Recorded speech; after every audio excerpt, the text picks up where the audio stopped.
ದಸರಾ ದೀಪಾಲಂಕಾರದ ಅಂದ ಕಣ್ತುಂಬಿಕೊಂಡ ಸಿಎಂ.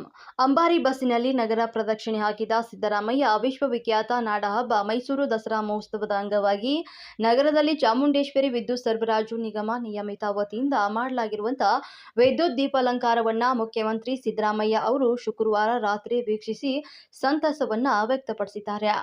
ಅಂಬಾರಿ ಬಸ್ಸಿನಲ್ಲಿ ನಗರ ಪ್ರದಕ್ಷಿಣೆ ಹಾಕಿದ ಸಿಎಂ ಸಿದ್ದರಾಮಯ್ಯ ನಗರದ ಪ್ರಮುಖ ಭಾಗಗಳಲ್ಲಿ ಸಂಚರಿಸುವ ಮೂಲಕ ದಸರಾ ವಿದ್ಯುತ್ ದೀಪಾಲಂಕಾರ ವೀಕ್ಷಿಸಿ ದೀಪಾಲಂಕಾರದ ಅದ್ಭುತ ಆಕರ್ಷಣೆಗೆ ಮನಸೋತರು.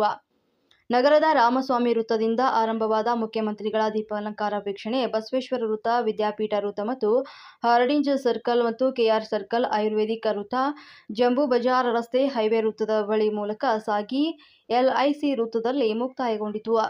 ಅಂಬಾರಿ ಬಸ್ ಮೂಲಕ ಸಿಟಿ ರೌಂಡ್ಸ್ ಹಾಕಿದ ಸಿಎಂ ಸಿದ್ದರಾಮಯ್ಯ ಅವರೊಂದಿಗೆ ಜಿಲ್ಲಾ ಉಸ್ತುವಾರಿ ಸಚಿವರಾದಂಥ ಡಾಕ್ಟರ್ ಎಚ್.ಸಿ. ಮಹದೇವಪ್ಪ, ಗ್ಯಾರಂಟಿ ಯೋಜನೆಗಳ ಅನುಷ್ಠಾನದ ಸಮಿತಿ ಅಧ್ಯಕ್ಷರಾದಂಥ ಎಚ್.ಎಂ. ರೇವಣ್ಣ, ಉಪಾಧ್ಯಕ್ಷರಾದಂಥ ಡಾಕ್ಟರ್ ಪುಷ್ಪ ಅಮರನಾಥ್, ವಸ್ತು ಪ್ರದರ್ಶನ ಪ್ರಾಧಿಕಾರದ ಅಧ್ಯಕ್ಷರಾದ ಅಯೂಬ್ ಖಾನ್ ಮತ್ತು ಜಿಲ್ಲಾಧಿಕಾರಿ ಲಕ್ಷ್ಮೀಕಾಂತ್ ರೆಡ್ಡಿ, ಪಾಲಿಕೆ ಆಯುಕ್ತ ಶೇಖ್ ತನ್ವೀರ್ ಆಸಿಫ್ ಮತ್ತು ಜಿಲ್ಲಾ ಪಂಚಾಯಿತಿ ಸಿಇಒ ಯುಕೇಶ್ ಕುಮಾರ್, ಸೆಸ್ಕ್ ವ್ಯವಸ್ಥಾಪಕ ನಿರ್ದೇಶಕರಾದಂಥ ಕೆ.ಎಂ. ಮುನಿಗೋಪಾಲ ಮತ್ತು ರಾಜು, ಅಧೀಕ್ಷಕ ಇಂಜಿನಿಯರ್ ಸುನೀಲ್ ಮತ್ತು ಎಇ ಅನಿತಾ ಸೇರಿದಂತೆ ಹಲವಾರು ಈ ಒಂದು ಸಂದರ್ಭದಲ್ಲಿ ಹಾಜರಿದ್ದರು.